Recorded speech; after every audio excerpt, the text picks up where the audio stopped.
sí que Marina Gel, la Pepsi, improve in the window, puertador, techo, ceiling y piso, flor. Ha llegado la hora de aprender inglés.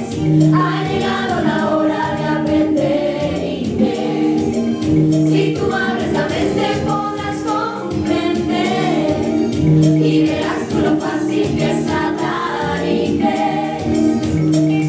Almohada, pillow, cama, bed, mesa, table y silla, chair, dedos, fingers, cabeza, head, brazos, arms y piernas, leg. Ha llegado la hora de aprender inglés.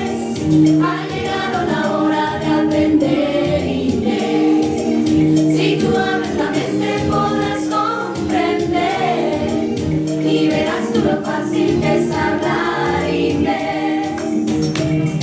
Poquito pizza, Marina Gel, la pizza, improve, ventana, window, techo, ceiling y piso, flor. Almohada, Pillow, pillow, pillow, ¡hey! Ha llegado la hora de aprender inglés.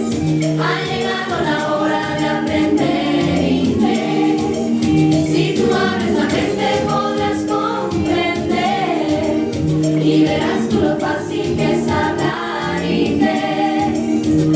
Esto ha sido todo, vieron muy bien.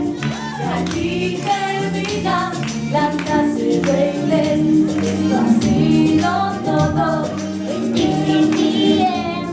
aquí termina. Goodbye, my friend. Ha llegado la hora de aprender inglés. Ha llegado la hora de aprender inglés. Si tú abres la mente podrás comprender y verás tú lo fácil que es hablar inglés.